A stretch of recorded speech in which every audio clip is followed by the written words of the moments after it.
Oh my gosh. This episode heated. So heated. As you can see, it's just me and Mal Hall today because I'm going to call this nigga out. This is how mad I am, because I don't even say that word. Yeah, you don't say that in mixed company. I don't. And I know I have mixed fans. And you know what? I don't give a fuck right now. We were supposed to have a guest by the name of Sydney Castillo on today, who agreed to do the podcast at least maybe, I feel like 4 days ago or so. I asked him if he would do it, and he was like, yeah, sure. Sent me his email and everything. I've been texting him all this morning, sent him the link, sent him topics to talk about, nothing. No response to any of the text messages. So it's just going to be me and Mal today, which is fine because I love Mal. Mal, you know I love you. No, you don't, but that's fine. What are you talking about? Do the intro for your podcast. You're right. You guys, welcome back to The Struggle with Candice Thompson. I am Candice Thompson, and the Struggle is a podcast where I have my friends come and talk about things that we struggle with. However, in quarantine, we're doing the quarantine files, and because everybody's struggle is kind of the same thing right now, me and my friends will just try to find stuff to talk about that can hopefully make you laugh through quarantine, because everything is such the struggle right now. So we're just going to be riffing and having fun, and hopefully you will enjoy it. If you had not subscribed to the podcast, make sure you do that on all podcast platforms. We're also on YouTube. I'm just now starting to post them on my personal YouTube page, so you can go there to watch. Rate and review us on iTunes. And last but not least, on social media, Jokes by Candice. You can find me there. And, you know, when I tweet and post and stuff, copy and paste it and tell other people about it. You know, you can retweet and be like, hey, this is a funny podcast. You should check it out. Do that. So pay it forward and tell somebody that you like and want to bring some joy to their life. Now I'm going to introduce my co-host and guest. He's doing duty today. And I'm so thankful for him being here. Welcome, Mal Hall, everybody. Hey, everybody. Unfortunately, I'm back as the co-host, but you're welcome. I'm here as the guest as well. My website is malhall.com. I'm at Mal Hall on all social media except YouTube, where it's Mal Hall TV. And I'm excited to hang out for an hour. Yeah, we're going to just be, you know, doing what we normally do. You know what I should have done is I should have, like, maybe I'll get like a blow-up doll or like a sex doll, because, you know, I've got a few. Yeah. And prop those up and maybe pretend like we have a guest maybe on one of the episodes. Yeah, just log in on a Zoom on your phone and put it in the other room, and I'll just sit there looking stupid. I think I might do that. You know, I have a Drake body pillow, right? Yeah. Oh, yeah. Yeah, just have the Drake body pillow as the guest. I think honestly, we might just do that next week. Yeah. Go ahead. What? For those of you watching, this is my new look. Call it Walt Clyde Frazier.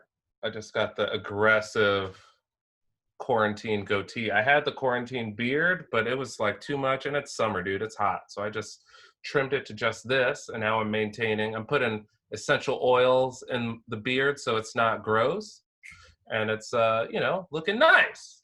In my language, what types of the essential oils? What are you using? Well, I'm using coconut, and then I got this. Not essential? It's essential to me. For Black people. I was like, I'm using all the essential oils. Yeah. I got shea butter. I got fat back. I just boiled up some hog feet and I used the residue in my beard. I'm vegetarian, but I need the grease from the hog feet. Carlene got me this, it's like this beard oil, but it's like all natural. It's a blend of different oils, and I just yes. So that's you know how I feel about all natural. All I drink my oil. Hemp milk with matcha. Yeah. All right. So wait, I said that I wanted to, since we had a guest that dropped out last minute. Well, not even dropped out, just stood us up. I think this is the first time in the struggle history that a guest has flat out just not showed up. No call, no show. No call, no. I'm putting this on. You see this? I'm putting this in his file. This is the Sydney Castillo file. What is the date today? Oh, it's July. They gonna stand us up on the 4th of July. I don't know why that makes it worse, but it does. Major problem. But it does. 4th of July. He is in my permanent. This is in his permanent record now. And I will pass this on to any other podcaster that booked Sydney Castillo as a guest. Here's what you could expect. Nothing. Probation. Yeah. Anyway. What are you doing for 4th of July today? It feels like this is like not the year to celebrate America. There's not much to celebrate. No, and also, you know, we did the whole Juneteenth thing. Mm-hmm. So, and you know, that to me, you know, that's our independence. Not that I've done anything for that, but yeah, no, I'm just working today. I got another podcast I have to do later this afternoon, and I'm going to I have an audition that I have to put myself on tape for, so I have to practice those sides and run some errands, go grocery shopping. But I might see my manager later. She's anxious, you know, Nat. Say hi to Nat. I won't. Okay. Cool. What are you guys doing today, you and the fam? We're packing. So we're moving to my mom's house, and so we're taking this weekend to pack. Mm-hmm. My mom is here, and she's helping us she's helping me. She's trying to help me throw away all the things that I love. And oh, yeah, that's hard. That's the thing. You know what? When you move, it is helpful to have outside eyes that will pick up certain items that you're moving and go, what the fuck is this? Why do you have this? But that's sentimental because of this. When's the last time you saw this? It's like, okay, you could throw that away. Yeah, no, that's great. I found what I started to do during quarantine. I had never really done this before, but I just started going through and just purging stuff anyway. Like, not that I'm gonna have to move anytime soon. I might have to, but not really anything that I know of right now. But I do I've been starting to do more like feng shui and cause you know, they clear out clutter and it's just better energy. And so I'm trying to do that, which come moving time, if that ever has to happen, hopefully I will have purged enough that the packing process isn't as awful. Right. Yeah, we've only been in here for a little over a year, like a year and a half. So we don't have that much stuff, but I have a lot of clothes and sneakers. Yeah.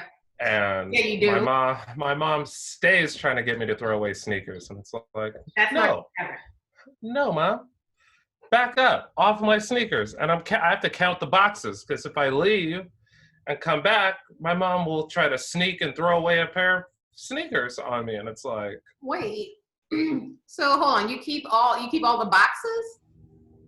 Yeah. Why? Doesn't that take up space?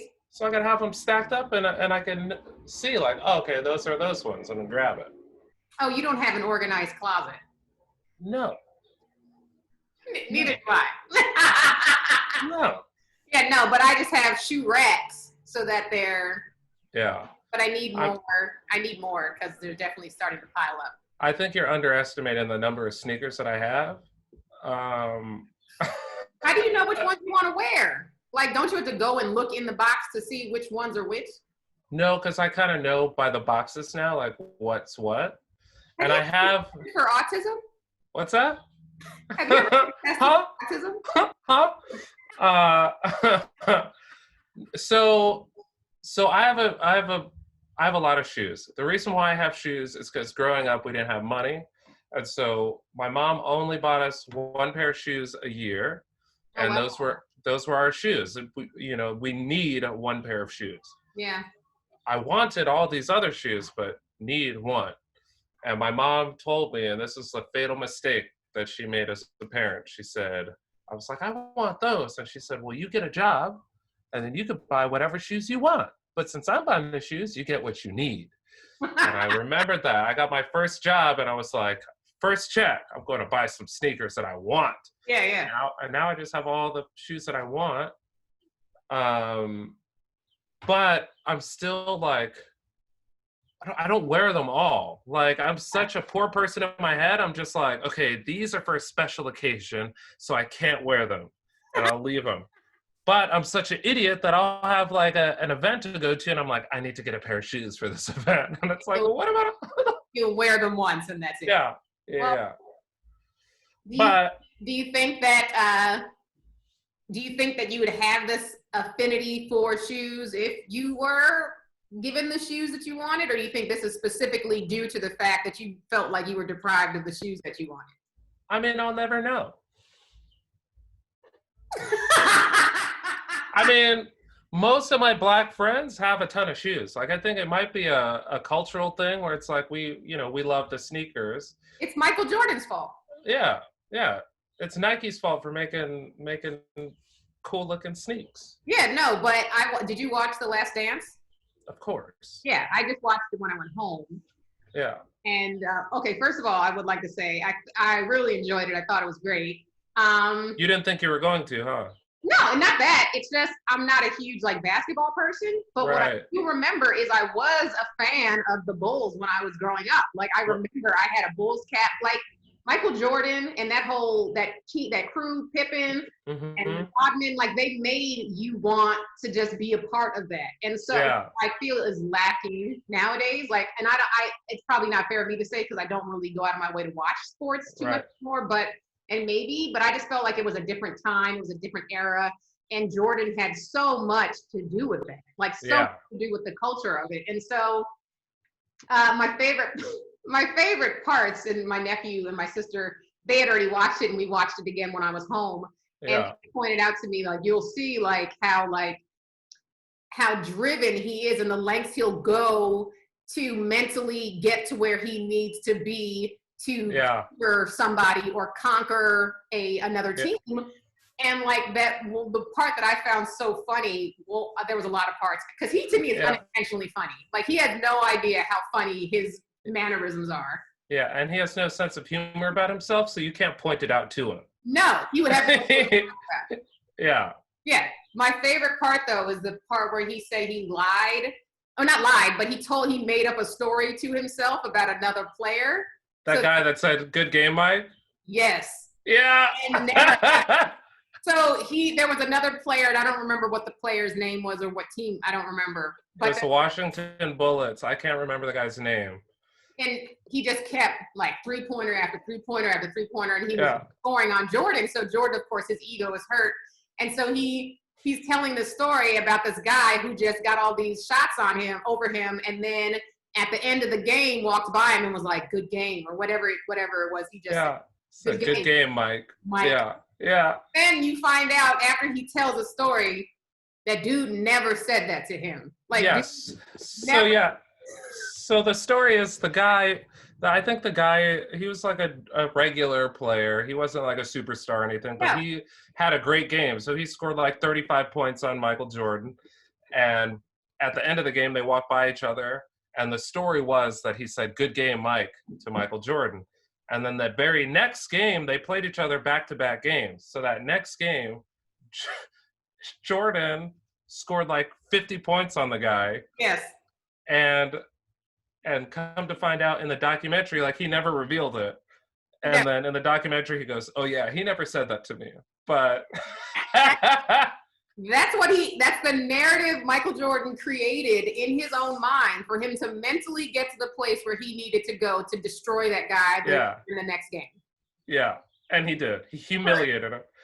But I'm like, man, that's so like he is a psycho. Like, like who would do that? And I'm like, Michael Jordan would do it. Yeah. And you see how successful he was. I was like, I guess it worked. And maybe we can take some of these tactics. Yeah, he did the same thing to Tony Kukoc too.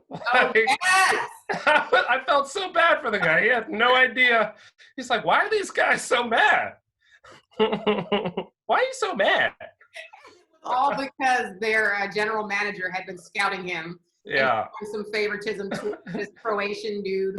Yeah. And, it was so. And that guy, he was strong though, because he was like, he fought past it and took bullying to the face and being a great teammate. But power to him.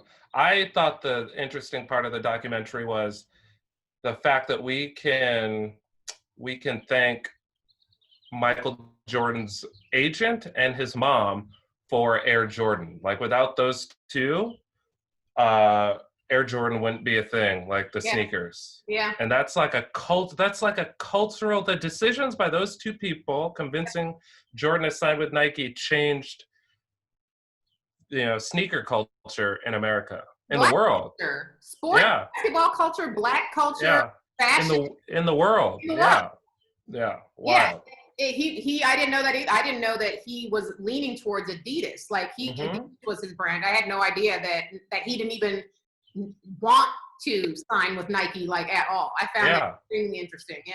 I didn't know that either, but because Nike was a very small company. They weren't like the huge, company that they are now. They just did running shoes. Right. And so that was a huge move right there. Right.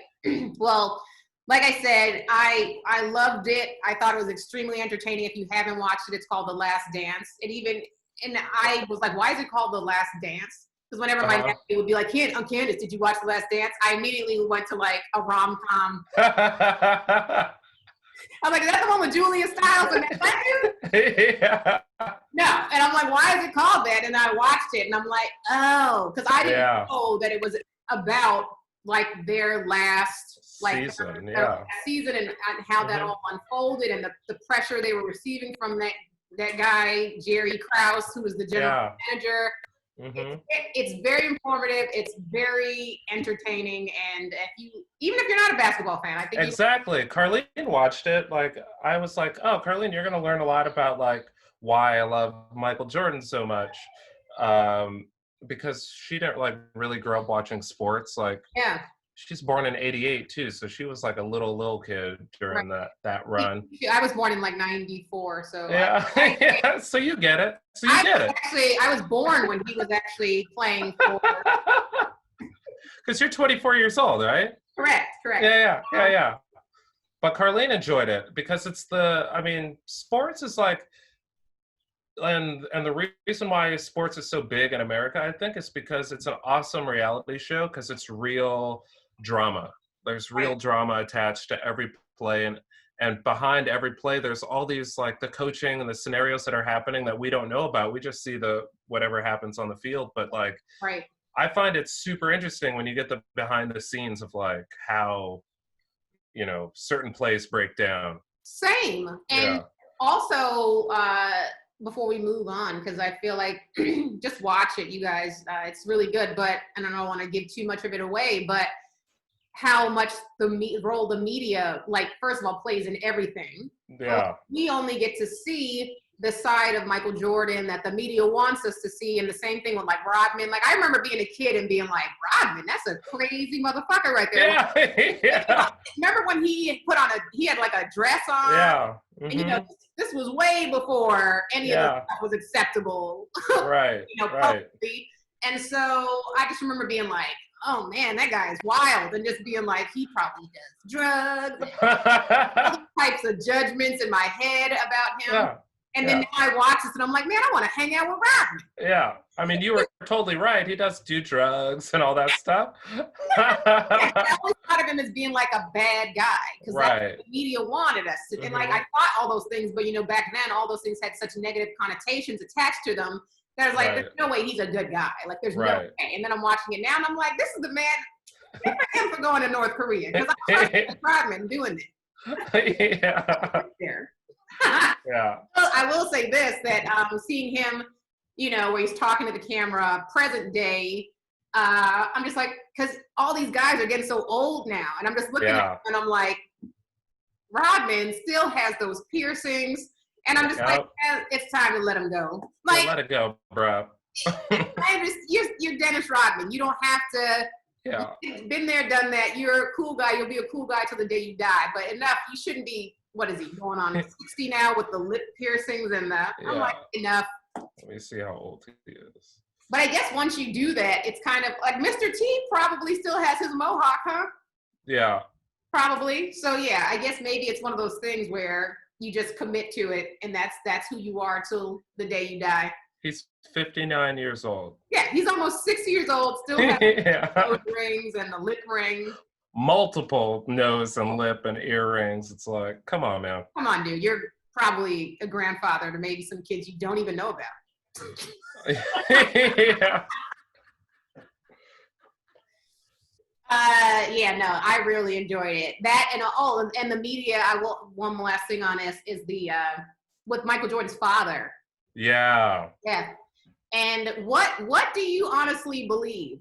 Because I know they said there was a lot of speculation about his dad's murder back in '93 being tied to his gambling, and people think that some people to this day still think it had something to do with his gambling, but according to the documentary and of course to Michael Jordan, it was just, I guess, a really terrible just coincidence that he happened to be there and some bad guys happened to be there. Yeah, I tend to agree with the documentary. It's hard to it was wrong of the media to put that story out there and speculate. Like, you shouldn't, especially when it comes to like a family death like that, it's kind of irresponsible to just like make up a story just so you could sell some newspapers or whatever. Absolutely. I didn't know too much about it because again, we were young. You were younger than me, and it's just like I just remember being like, "Oh, that's just a terrible thing," but why? We've never got any answers about it. We never got answers like between that one and when Bill Cosby's son died. Do you remember that? Ennis Cosby when he got? Yeah. I remember those two stories and being like, "What the hell?" Yeah, what's going on? I did get an answer about the Ennis Cosby. Oh yeah. I did. I actually know what happened. We'll talk about it off the pod. No, we don't have to. Okay, tell us. Talk about it on the pod. I may have actually already talked about it on the pod at some point, like years ago, because I found out. I'm not going to say like who told me this, but I will say that there was a celebrity who everybody knows. She's an A-list person. She told me because she used to date a lawyer that was involved with that case. So this is from Julia Roberts. Correct. Okay, cool. So that's the takeaway, guys. Julia Roberts murdered. And we'll see you next week, guys. Bye. This is how rumors get started. Yeah. But yeah, no. So this celebrity was telling me, and this is not somebody that I've known this person for years, and she's not a liar. So I don't think she made any of this up. But she dated a lawyer, a Jewish lawyer that was involved with this case. She's not Jewish, and they dated, and she told me that he told her it was random. It was very random. It was Ennis was basically on the side of the road with a prostitute that was one of like Bill's, scratch the prostitute. I don't know if she's a prostitute, but she was one of Bill's mistresses. So somebody that his dad had been messing with, he then also, and maybe her and Bill's relationship had finished. I don't know what it was, but whatever. Ennis apparently started a relationship, or maybe just wanted some head. I don't know. She was in the car with Ennis, and it was random. They were on the side of the road. I think he was about to get a hand job or blow job, whatever, and some dudes tried to rob them. He wouldn't give up his jacket. That's what the guy wanted. They wanted his jacket. He wouldn't give it up. The chick ran away. She fled the scene, and Ennis got shot over a jacket. Wild. I don't have father's side chicks. Yeah. Father's side chicks, and when you're getting robbed, just give it up. Whatever you get, whatever they want, give it to them. It's not that important. It's not more important than your life. I'm thinking, there's not one piece of clothing that I own that I wouldn't just come up off of. Like, if somebody said run that, I'd be like, sure. Run them jewels. Take it, buddy. What if they were like, give me all your shoes? They were like, give me all your sneakers, all of them. Well, I'm wearing 2, so here's the 2 you could have. You're going back to your house, and you get all your sneakers. Sure, bro. Okay. The sneakers are I'm not that attached to the sneakers. Yeah, no, I'm trying to figure out what kind of jacket was he wearing. That was it. Yeah. He was wearing a muddy jacket. Your dad's Bill Cosby, though. You could get more money. I'm saying, you're Bill Cosby's son. You had to buy all the jackets, sir. Yeah. All the jackets. That's, whatever. So that's the story I heard. But You went, I wish I had some tea, but you ain't hear that from me. Yeah. Sip my tea. Put it. Now, I wanted to talk to you, Mal, because we had some interesting developments this week with a couple of comedians, well-known comedians that have been on the road doing shows. Yeah. And they have since revealed this week, I think maybe even just yesterday or the day before yesterday, that they now have COVID. Brian Callen and Brendan Schaub have both come out saying that they have COVID, and it's because they've been on the road. So was this the first, you just this weekend, like presently, by the time our listeners hear this, you will have already completed the weekend, but you are for the first time doing live shows in La Jolla at the Comedy Store. At the Comedy Store. And I had the weekend, I was supposed to headline this weekend all year, basically. And then the pandemic hit, the lockdown happened. Yeah. And I canceled all of my shows, including La Jolla. I took it just basically off of my calendar, off of my mind. And then the booker from LA hit me up and goes, hey, this is maybe a month ago. Hey, we're thinking we might be opening up that first weekend of July, so your shows might still be on. And I was like, oh, okay. And then, and like 2 weeks out, I sent her an email like, hey, so what's the status? And she's like, oh, we still don't know yet. Still up in the air. And then Monday this week, she's like, we're on. I'm like, oh, perfect. It's already the hardest, like the second hardest weekend of the year to do. The other weekend they always have me headline is Christmas, another brutal weekend. Yeah. And now I have 4 days to promote. And it's social distanced. And I was like really like contemplating. I had a conversation with Carlene, like, hey, should I cancel or what? But after I talked to the managers and asked them what precautions they're going to be taking, and after talking to them, I felt like they were taking it very serious, and so I was comfortable, and then went to the venue on Thursday for the first show, and they're taking temperature checks. Everyone's wearing masks. Oh, good. The room is less than half capacity. So it's not like they just cut it directly down the middle. It's less than half. So the tables are all spread out. There's no front row. So the front row is like the third row basically. So I'm up there very far away from the crowd. Everyone's wearing masks when they leave their table. And it's been pretty positive this weekend. Did you notice a difference when you were humping the stool this week? Is it different now during COVID, during pandemic? You know what? Just my stroke wasn't really there because, it's been 4 months without fucking a stool. So it's like, I'm really trying to get that rhythm back. But, with time, that'll come back as well.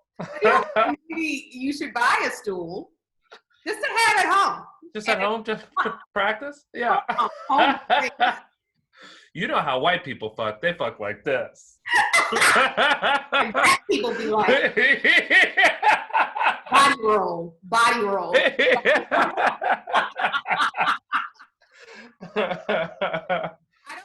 Now that I'm saying that, I don't know if civilians, that's what we call you guys who aren't know what humping the stool is. I'm sure you've seen it before. It's just when a comic just does a physical act out of, literally what it is. Yeah. What it's called, humping the stool, but we make fun of that. Right. Comedians make fun of other comedians. Well, certain comedians make fun of it. There are other comedians that think it's totally above board and cool. Perfectly fine to hump a stool. Yeah. That's not creatively bankrupt at all. That's a fresh derivative at all. It's a fresh idea. But yeah, like the shows have I've been pleasantly surprised with the turnout. Oh, really? At the shows. That's great. Yeah. I mean, nowhere near packed, but I was never worried about it being packed. I mean, I'm me, and I don't have an inflated view of myself, right. you know. But the great thing about now doing shows during a pandemic is when you don't sell out, you can blame it on the pandemic. Exactly. Yeah. This is COVID. You see what's you watch the news, right? Look at all these brave, you gotta look at it from a different perspective. Look at all these brave souls that came out to see me. Bro, that's what I told them at the end of my show. I was like, sincerely, thank you. Because it takes a lot to like, you know, just make that or to me it would take a lot. And Absolutely. I'm just inferring that everybody is struggling with their thoughts, not just like, oh yeah, we'll just go. Even though half the audience I felt like was like, yeah, dude, we're going out after this. So I don't know what you're thanking us for. They're like pandemic. Yeah. Yeah. But yeah, it's been fun. We'll see how tonight is. Tonight's the night that I really think is like who's going to be there, because it's 4th of July. But we'll see. But I mean, I know it's different times now, but holidays, at least like at the Comedy Store out here in Hollywood, packed on holidays. You would think, because there's always people that are, just like, I want to continue the fun. Where can I go? And, 4th of July, it's like, yeah, there's barbecues, but then it's like at nighttime, unless you're shooting off fireworks, there's really nothing to do. So yeah, I'm sure there are some people that are like, let's go. Yeah. And I don't think they're shooting off like massive fireworks this year because they don't want big groups. They are, but they've just been doing it since May. Have you not heard fireworks this whole entire time? I have been hearing fireworks in the neighborhood, but I'm saying like done now at this point.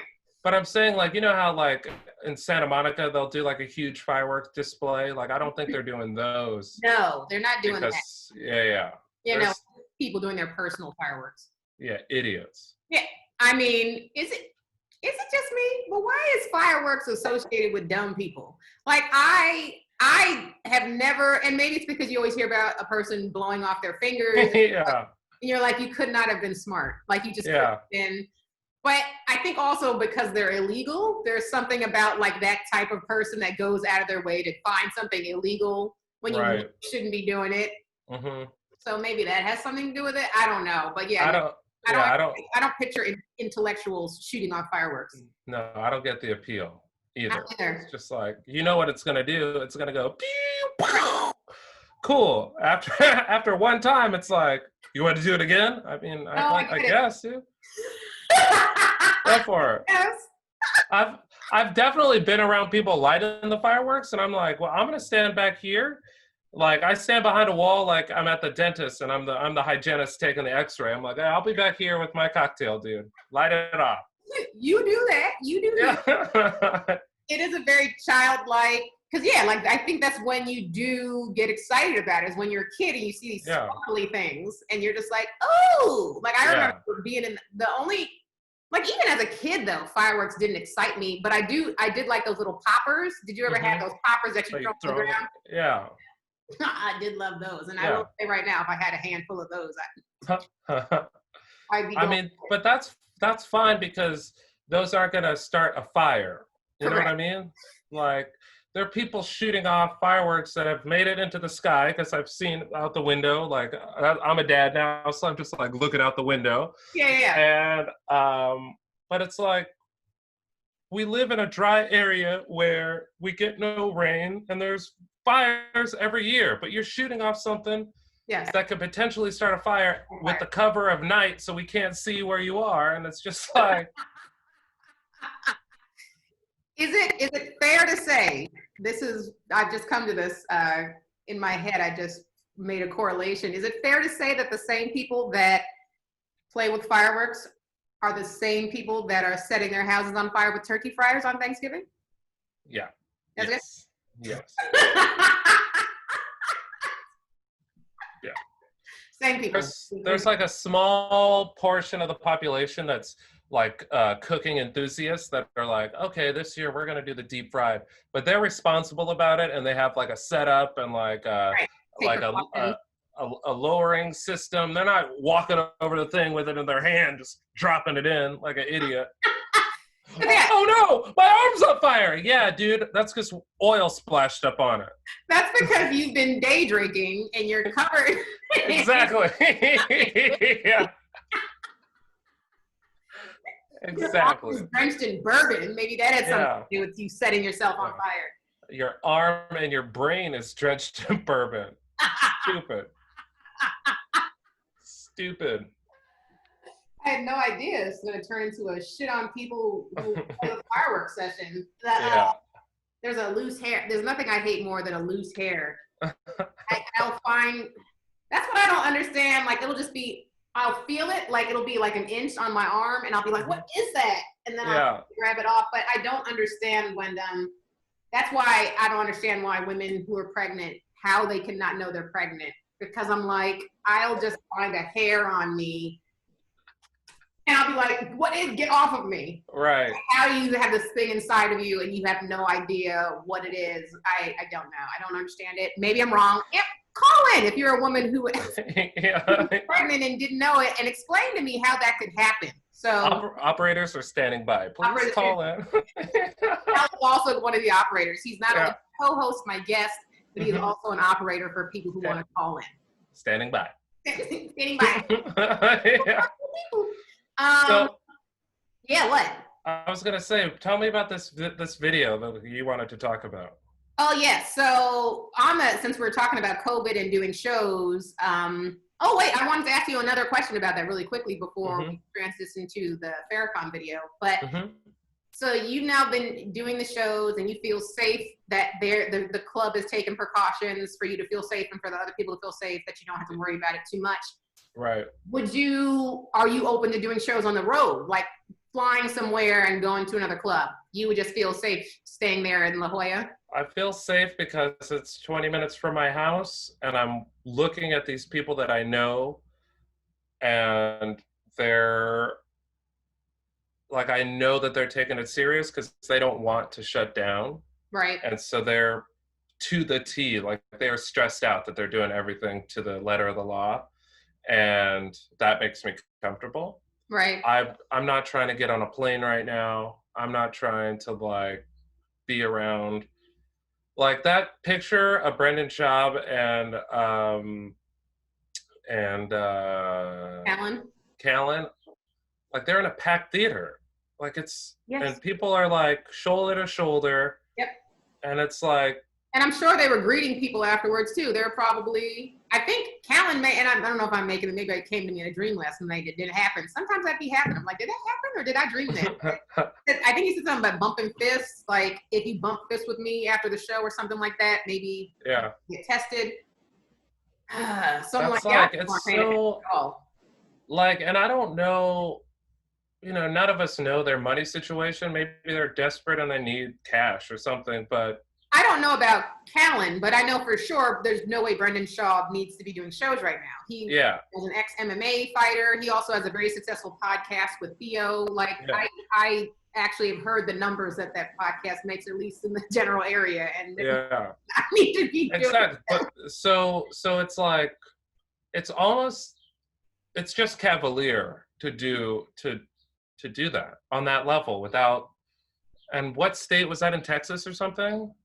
I don't remember, but I do know that Texas is one of the places where they have opened up comedy clubs, and I see a flyer for them. So it may have been Texas, yes. So it's like, I mean, it's, I don't know. I've been talking about it on stage, and it's been very therapeutic to just get some of these thoughts out in front of people. Yeah. And the response has been the same, like how the response is in the country.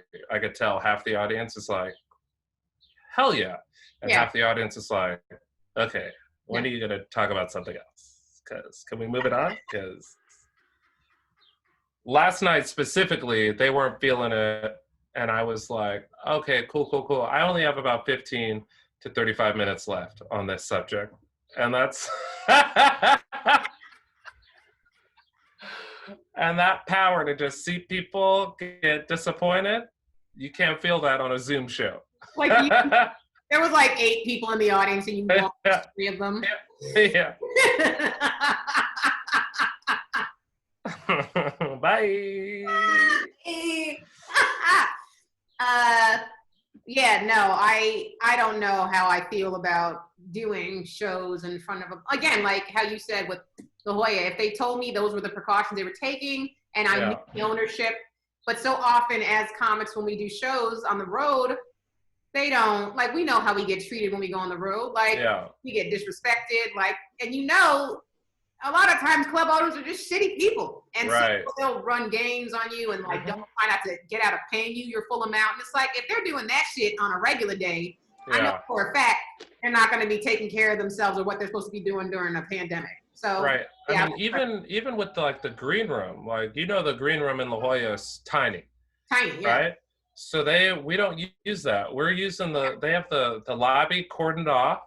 And so the main lobby of the Comedy Store is where Leo and I hang out. Yeah. And they put 2 high tops spaced out by like 8 feet, and he has to stay at his table and I stay at my table. Oh, wow. And we'll talk to each other from that distance in the lobby. And like we can't go up to the bar, like everything is spaced out. And I'm like, awesome. They're taking it serious. Yeah. Like, cause if I felt uncomfortable at that first show, I would unfortunately, and I've never canceled a weekend, but I would have canceled like just for safety's sake. But like I said, I feel comfortable that they're taking it as serious as like I've been taking it with my family. So it's like it feels good. It feels the physical act of performing feels amazing, and it's just like Did the staff? My last question. Did the staff there, did you feel like they felt they wanted to be there, or do you feel like they felt pressure because the show, the room was opening back up and now they're like, oh, I can't lose my job, I got to go to work? Because I know that's a concern for a lot of people that are, they're opening up restaurants and people are dining out. And I know for me, I'm like, why are you dining out right now? You don't have to. You're exposing yourself and other people the servers there. I'm like, they probably don't want to be serving you and touching stuff that you've been touching and putting in your mouth and stuff like that. Yeah. So did you feel like the staff there felt okay with the situation? You know what? I'm going to ask them tonight because I'm shooting like a little docu, I was going to say docu-series, but it's just going to be like one sort of documentary about this weekend, I guess. A mini doc? A mini doc, yeah. So I'm gonna interview one of the servers and ask her some of those questions. I had Alonzo Bowden dropped in and did a guest set on Thursday. Okay. Yeah. And so I asked him a couple of questions, and just like, it's just a strange time to be performing. And it's wild because I'm gonna do these 4 shows, Candice, and then I'm gonna take another 6 months off. And let me tell you, you will have done, I think, how many, are you doing 2 shows a night? No, just 1. That's the other thing. That's the other thing too. It's like, it's only an early show. Yeah. And then as soon as they unload the room, they sanitize everything. That's great. I talked about me flying when I flew to what airline? Well, I flew there on United, and they're the ones I was like, y'all shady because you're making everybody stand 6 feet apart during the check-in and during TSA, kinda. But when we get on the plane, it's packed. Like, we're sitting right next. So what was the point of the social distancing? But on the way back, I flew Delta, and they are doing it right. So exactly. Delta's the best, dude. Shout out Delta. Always fucks with. The only reason why I didn't fly that way, well, what happened was I bought a round trip ticket on United because they had the cheapest fares. Like, now tickets are expensive. Like, I got my round trip for like $470, and Delta was like in the 700s. Yeah. So I was like, but now I'm like, I guess I see why, because they're making up for the fact that they have less flyers on each plane. And so, I appreciate that. So I ended up just canceling my return ticket on United. And am now I flew back Delta, and I felt much better flying. Yeah. And that's my go-to. That's who my frequent flyer number. That's who I wanted to fly with from jump, but it was more expensive. So, for last question, when you went to the store and they were taking temperatures, was it anal thermometers?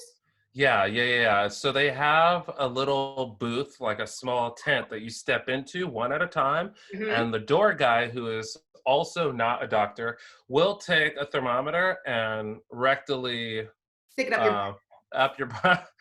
Up your butt. he, spread I heard him say, "Spread your cheeks and your lift your cheeks. sack."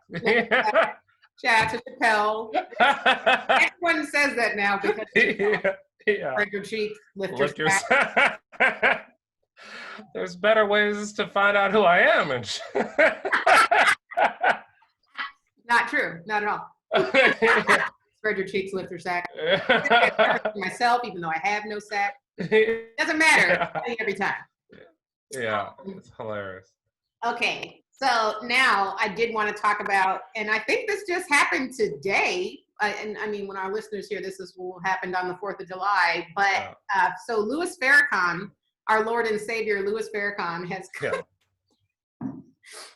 has come out with a video basically saying we should not trust the vaccines when they come out.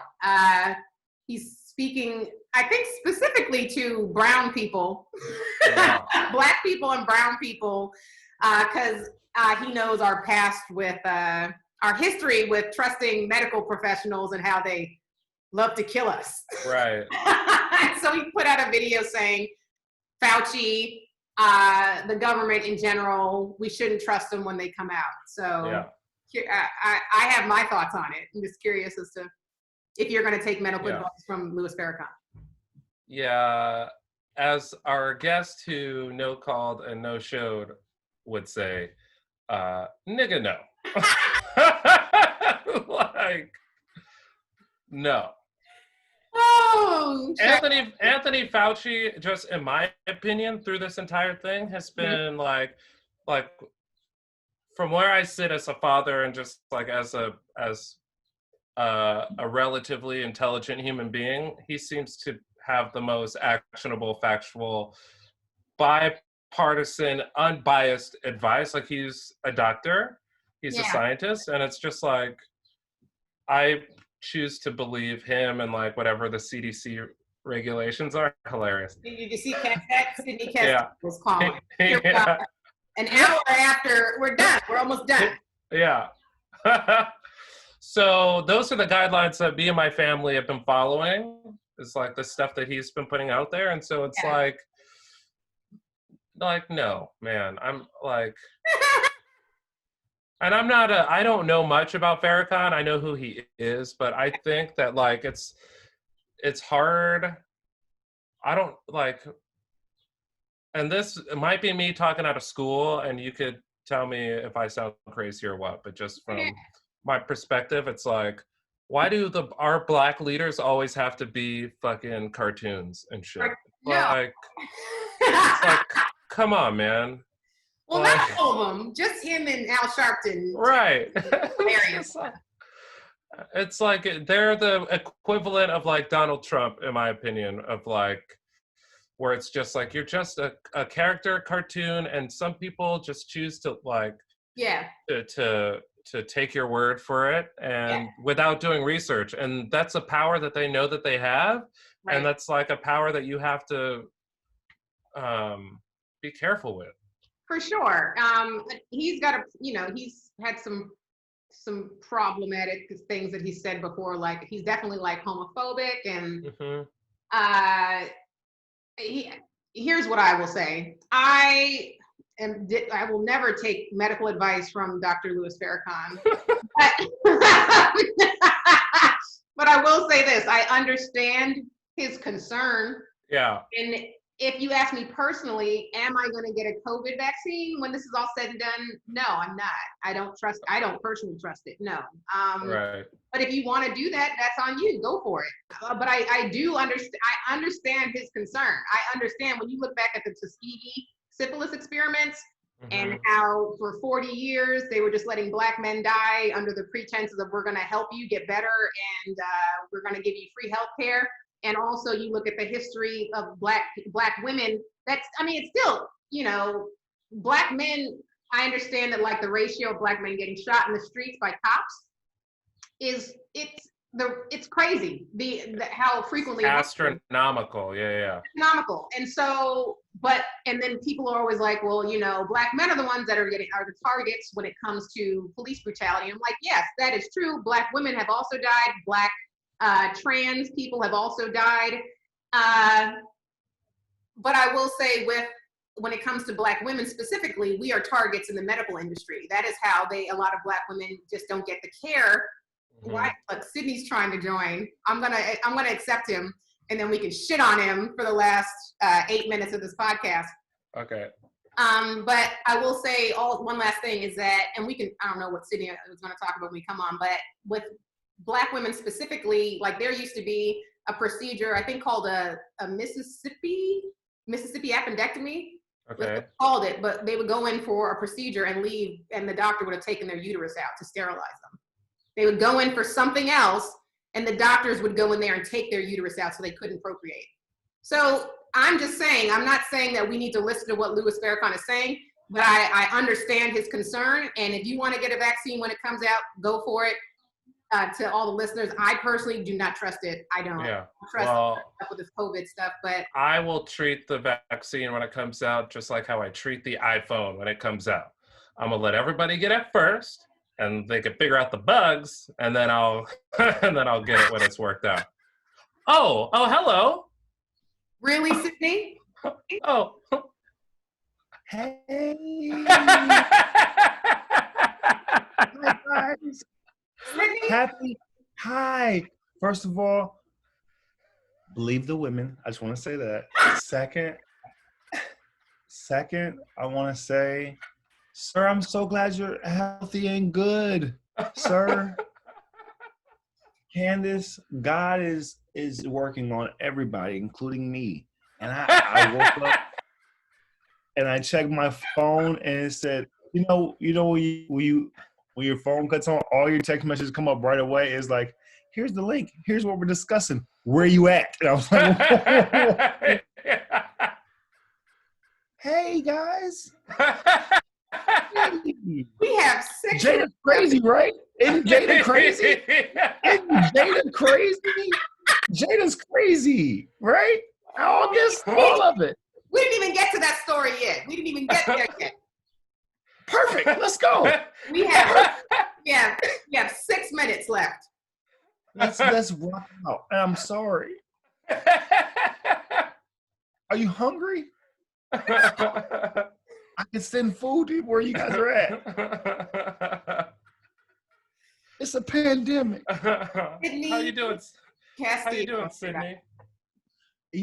I feel awful. I feel awful, but I'm feeling better. Because Yeah. I know I'm going to get a conversation later, like, hey, can I talk to you for a second? I'm like, yeah, can this? So we can play like everything's okay, but I know I'm in trouble. I know. Shit, that's hilarious. That's so funny because as a friend of Candice, I know exactly how you're feeling. Now, you know what's crazy? I do my podcast with Zaynab. We start at 1:00 on Wednesdays. I got there at 1:15, and she sat there like, hello, Sydney. I was like, I'm not a good human this week. It's me. Believe women. I'm not a good human. But that's why, and that's how I know when I'm friends with good dudes, is because that fear lets me know you're a good guy. You know what I'm saying? Like, there are dudes who would not fear the wrath of a Black woman. I have a mom. Okay. Yeah. You know, I've seen this before. It's like, you wait until we get home. Well, we're gonna talk when we get home. Yeah, no. Well, we're gonna have to talk. Yeah. We're gonna have a discussion. Now, All right, let's hit that last story really quick. we have 4 minutes. Oh, okay, cool. Let's not. Sydney, how are you celebrating 4th of July, bro? Yeah. I'm not. What? Good. Yeah. I'm not. I'm from Texas, so like Juneteenth has always been big back home. Yeah. Barbecue like since high school. So I was making a joke like California just got on the Juneteenth, like it just got popular. But since 1999, we've been taking the whole 13th through the 19th off. It was like a 10th thing. Like for us, it was like all the 13th, 14th, 15th, 16th, 17th, 18th, 19th we used to just, as kids, we used to be like, all right, it's Juneteenth. Mhm. You know what I mean? We didn't care which day it was. It's just Juneteenth. It's a 10th. If it's a 10th, the 13th through the 19th, we just kicked it. Oh, cool. That's dope. You know what I mean? Have one long ass barbecue for a week. Hey, listen, something we did was something we took pride in. It was like, hey, it's Juneteenth now. Like, all right, Yeah. Like who shifted on the barbecue? Yeah, but for real though, like, all right, I got it this year.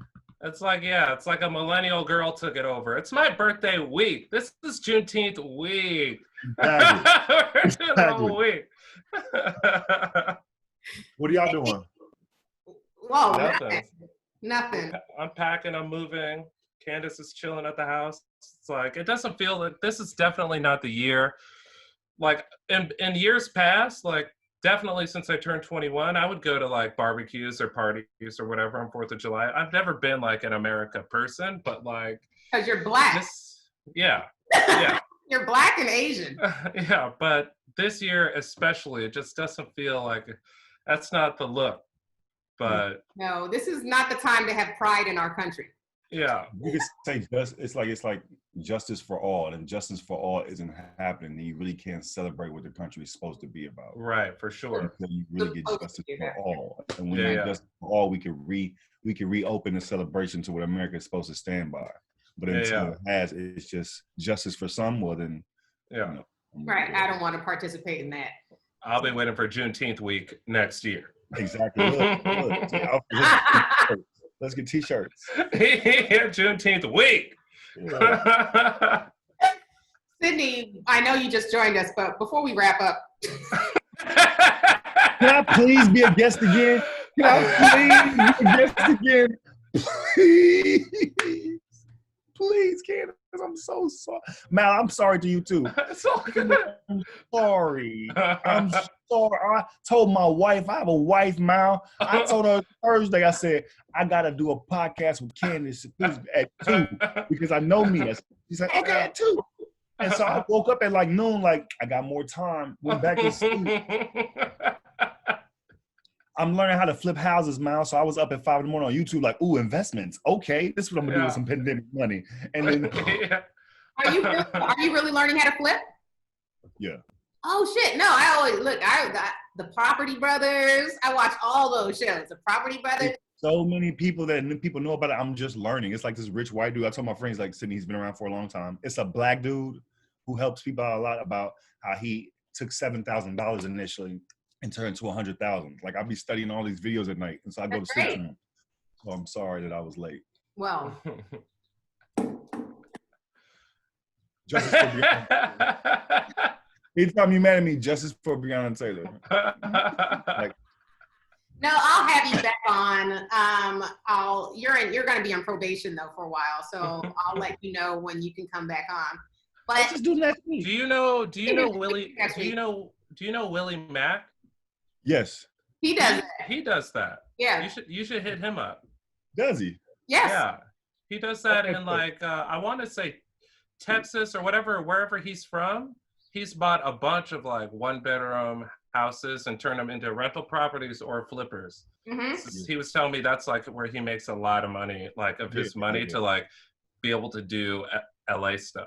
Yeah, he took that commercial because he's done a bunch of commercials. So I think he's in all the commercials. All commercials. That was my plan, and I got married, and I had to pay for a wedding. But I was like, yo, like this is now the plan. Like I want to learn how to do other things. You know what I mean? Yeah. Well, you can teach me because I'm also curious about that. I think I know. I always wanted to flip myself through school. I'm like putting myself through YouTube school. It's like my 3rd week. Yeah. Like, all that stuff. I'm learning all that stuff. I'm like, okay, bet. I'm in Youngstown, Ohio. Like, might get that one. Yeah. Well, I think that is the best way to stick it to this country that has screwed black people is just for us to invest and have our own businesses. So yeah, Sydney, I'm proud of you. Buy land in white people neighborhood. Buy land in white people neighborhood. Buy land and then sell it to black people. What? Yeah. And then sell it to black people. Okay, sorry. I'm here to ungentrify all these neighborhoods. Straight up. I'm gonna buy up all the trailers. All right, sorry. Well, Sydney, this was fun. Thank you guys for having me, because I know sometimes guests come on here on time and are not as funny. And I rushed through the door with a good energy, with great energy. And I'm sorry, man. Man, I love you, bro. You're healthy, you're good, you're smiling. Candy. He's figured out how to be a great podcast guest. To show up the last 10 minutes. You gonna kill. You ain't never gonna run out of shit to say. Hey, see how you come on? How you do your podcast? Show up right before he's on. Kill, leave. Yeah. Sydney has taken the leave him wanting more to an extreme level. Sydney, I'm not mad at you at all. I did talk shit about you for the first couple minutes of the podcast, but it was all out of love. Understand that. I have asked you to do this show if I didn't love you to begin with. So I want to do it again, please. No, we can do next week. Okay, you think I scheduled this out more than a week ahead of time? Yeah. I do not. Lighting is dope. I do not. I look like the late person on the podcast. I look like I ran. I look like this is my obituary picture.